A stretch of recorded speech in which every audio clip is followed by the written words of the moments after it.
Hi, my name's Chris Croft, and I help people to set up their own training businesses based on the experience that I've had. I've been running training courses now for 20 years, and I want to make a video on job security.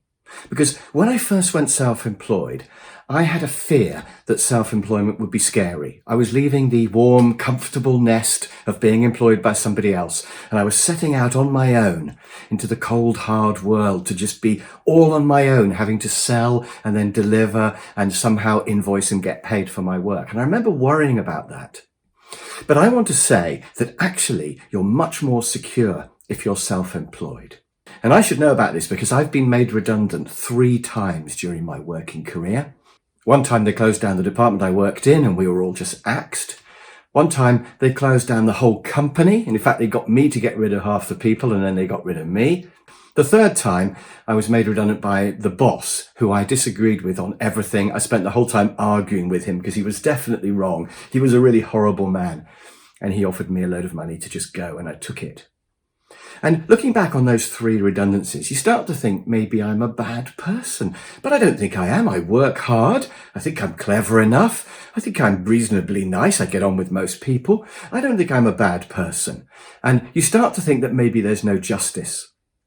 My faith in myself has been restored by being self-employed because I seem to have done perfectly well as a self-employed person. So it's proved that I can do it. And in fact, the last job I was made redundant from, I was earning 20 grand as a trainer.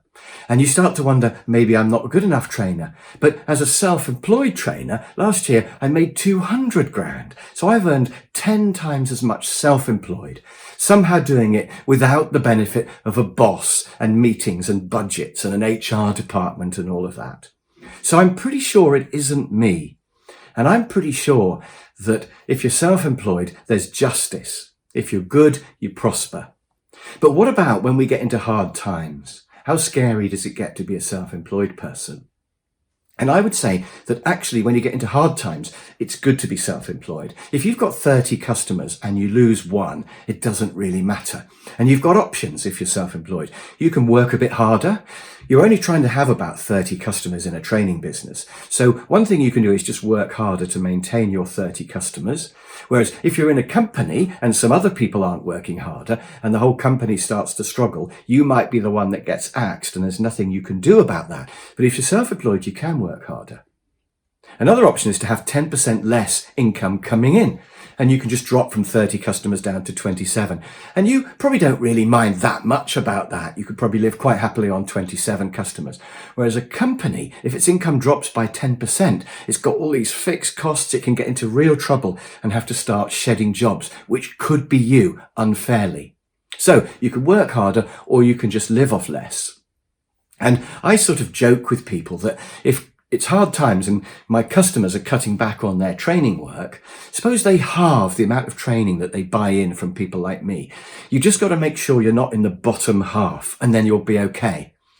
And I'd be gutted if I was in the bottom half. I mean, I'm not claiming to be the best, but if I was in the bottom half, good grief, I might as well give up and go home now. So if you're any good, then you should be absolutely fine if there's a reduction in the market. Whereas big companies, if there's a reduction in the market, they all suffer a little bit and then employees have to get cut. So I would say if you've got your own business, you're much more recession proof than you are if you work for somebody else. Now, I hope this video has been useful if you're thinking about going self-employed in any job. But if you are thinking about going self-employed as a trainer, then remember that I am coaching a small number of people. If you're interested, just go to successfultrainers.com or follow the link underneath this video and give me a call. Maybe I can help you.